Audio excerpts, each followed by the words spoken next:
Estamos de vuelta en El Mundo Ahora. Soy Valentina Torres Sánchez y es un gusto acompañarlos. Vamos a revisar los hechos que son noticia. El presidente de Ucrania, Volodymyr Zelensky, reconoció avances tras la cumbre en Ginebra para negociar la contrapropuesta al llamado Acuerdo de Paz de Estados Unidos y Rusia. El Kremlin, por su parte, calificó la iniciativa europea como poco constructiva. Tenemos reporte. Por unanimidad, la Corte Suprema de Justicia de Brasil mantuvo la orden de prisión contra el expresidente Jair Bolsonaro, condenado por golpismo. La decisión de la Sala Primera determina que el exmandatario tendrá que permanecer en la sede de la Policía Federal en Brasilia. Donald Trump anunció una visita oficial a Beijing en abril del próximo año. El mandatario aceptó una invitación de su homólogo chino Xi Jinping, con quien mantuvo una conversación telefónica que calificó de excelente.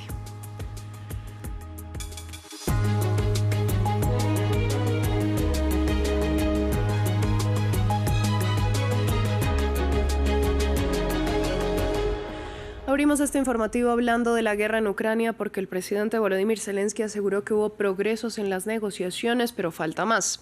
Esto en medio de las conversaciones sobre una contrapropuesta al llamado Plan de Paz de Estados Unidos y Rusia para acabar con la guerra. El mandatario ucraniano indicó que seguirá trabajando con Washington y sus aliados en compromisos que lo fortalezcan y no que lo debiliten.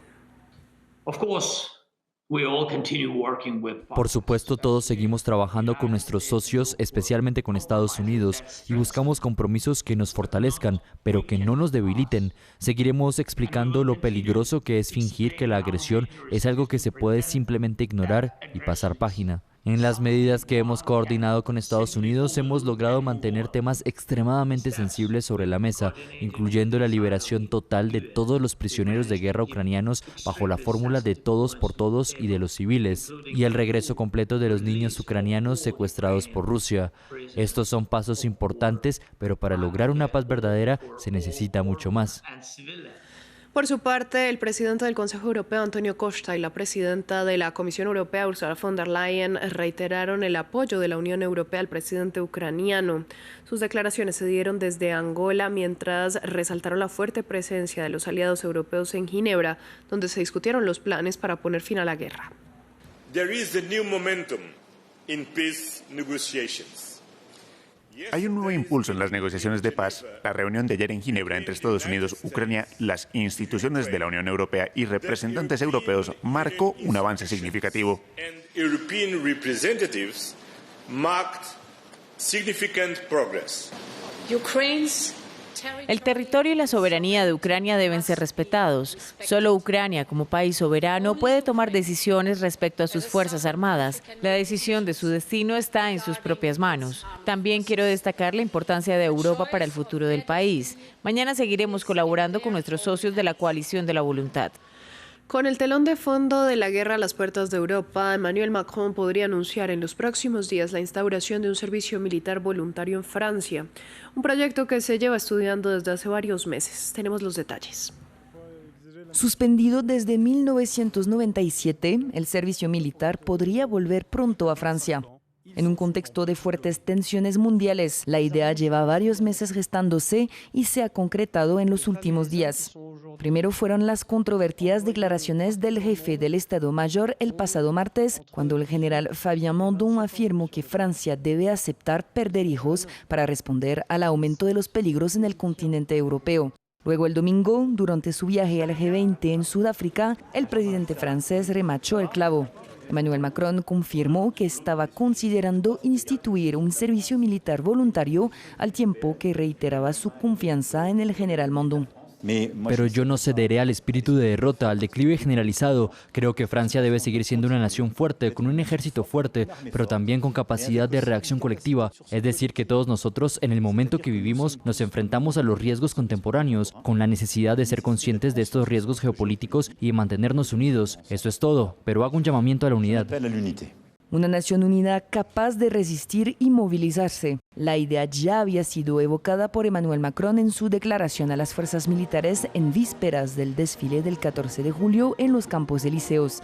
Más de 4 meses después, el mandatario francés parece haber aceptado la retirada de Estados Unidos, mientras que el plan de paz estadounidense para poner fin a la guerra en Ucrania no ofrece garantías suficientes para instaurar una paz duradera. Emmanuel Macron podría hacer anuncios este jueves para precisar los contornos de su proyecto. Según los diferentes escenarios planteados, se podría restablecer un servicio voluntario de 10 meses y reclutar entre 10.000 y 50.000 personas cada año de aquí a 2035, con el fin de reforzar la cohesión nacional y crear una reserva de personas movilizables en caso de crisis. Cambiamos de tema. El Consejo de Seguridad de la Organización de Naciones Unidas debatió sobre la creciente violencia de los colonos israelíes en la Cisjordania ocupada. Según el representante palestino, los habitantes de estos territorios mueren o resultan heridos a pesar del alto el fuego. En total, más de 1.000 personas fueron afectadas desde el comienzo de la tregua, situación que también motivó la preocupación de Reino Unido y Francia. Tel Aviv respondió que cumplirá con sus compromisos, aunque se justificó en posibles actuaciones ante situaciones de amenaza. En Brasil, la Sala Primera de la Corte Suprema de Justicia votó de forma unánime para mantener la prisión preventiva del expresidente Jair Bolsonaro, condenado por golpismo. La medida del tribunal refrenda la orden del pasado sábado dictada por el juez Alexandre de Moraes ante lo que consideró riesgo de fuga. Bolsonaro tendrá que permanecer en la sede de la Policía Federal en Brasilia, con lo que se convierte su arresto domiciliario a prisión preventiva, tras denuncias de que intentó romper su tobillera electrónica.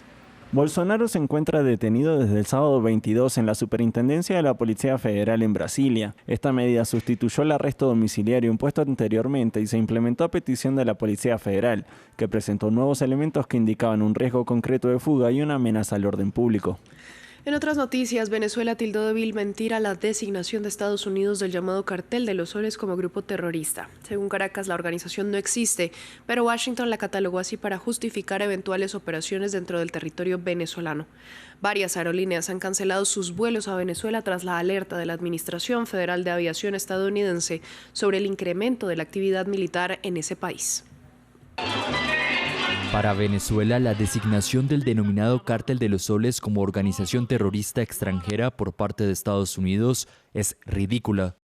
La República Bolivariana de Venezuela insta al gobierno estadounidense a rectificar esta errática política de agresiones y amenazas, rechazadas contundentemente por el propio pueblo de los Estados Unidos, que afectan el desarrollo de los pueblos del Caribe y en nada contribuyen a un verdadero y genuino combate contra el tráfico ilícito de drogas.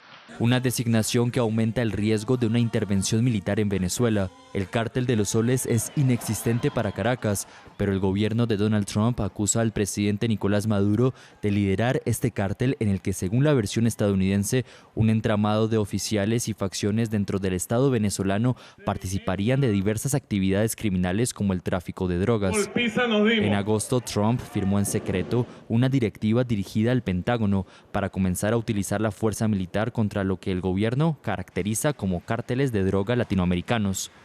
Esta orden proporciona una base oficial para la realización de operaciones militares estadounidenses directas en mar y suelo extranjero, bajo el argumento de la lucha contra el narcotráfico. Países vecinos de Venezuela como Colombia y Brasil han manifestado su preocupación por una inminente intervención en Sudamérica. Creo que no tiene ningún sentido tener una guerra ahora. No vamos a repetir el error que ocurrió en la guerra de Rusia y Ucrania. Para comenzar, basta un disparo. Para terminar, no se sabe cómo termina. Desde septiembre, decenas de personas han muerto por ataques de Estados Unidos en el Caribe. Trump, además, anunció el inicio de la incierta Operación Lanza del Sur y autorizó acciones encubiertas de la CIA en Venezuela. Una andanada de actividades militares en el país latinoamericano y el aumento del peligro y las tensiones en la zona ha provocado durante estos últimos días la cancelación de vuelos hacia Caracas por parte de varias aerolíneas como Avianca, Gol e incluso Turkish Airlines y la española Iberia.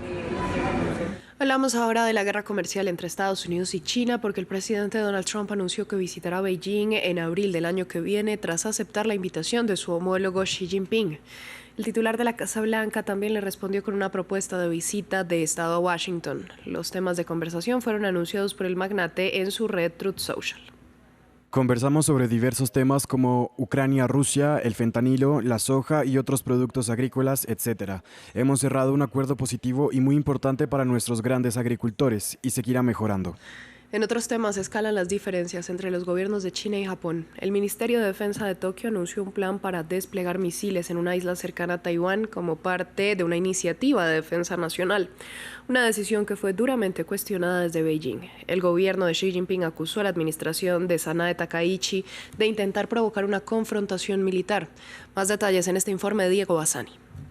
Tensión en aumento entre Japón y China, días después de que Japón desplegara cazas tras el vuelo de un dron chino entre Taiwán y Yonaguni, el territorio nipón más occidental. Este lunes el ministro de Defensa del gobierno de Sanae Takaichi anunció la instalación de misiles tierra-aire en la zona como parte de un plan de defensa nacional.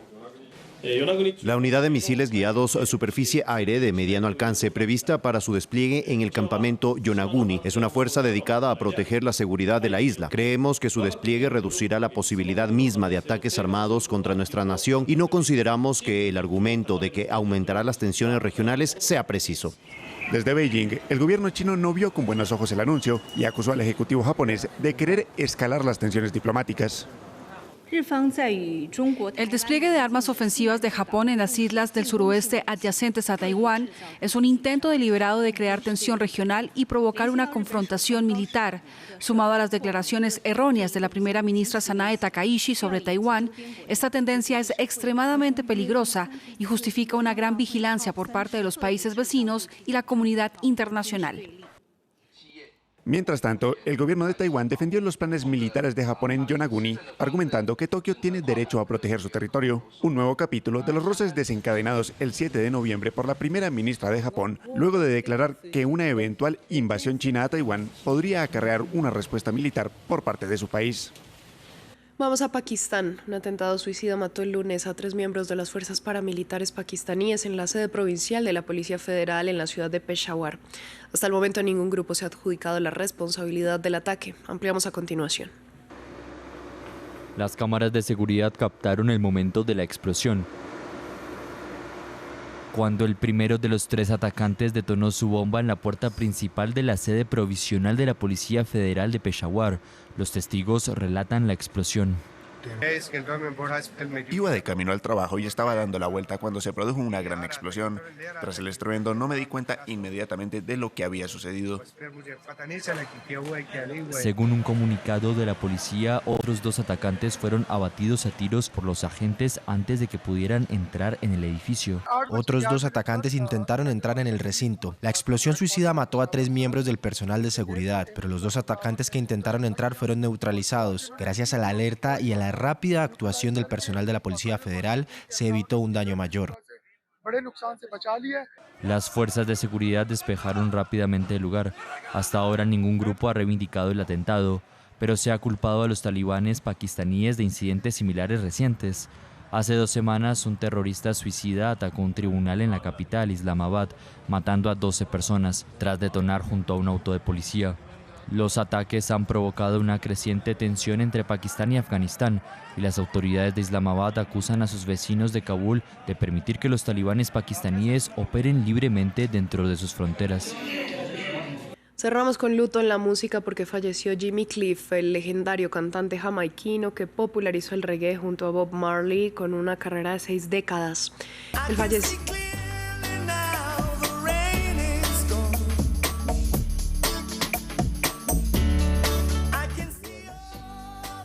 El fallecimiento del músico de 81 años fue comunicado este lunes por su esposa, quien informó que la causa del mismo fue una convulsión seguida de neumonía. Conocido en parte por los sencillos You Can Get It, If You Really Want It y Many Rivers to Cross, así como por sus versiones de I Can See Clearly Now de Johnny Nash. Cliff fue un escritor prolífico que expuso sus puntos de vista humanitarios en sus canciones. Bob Dylan dijo que la pieza llamada Vietnam de Cliff era la mejor canción de protesta jamás escrita.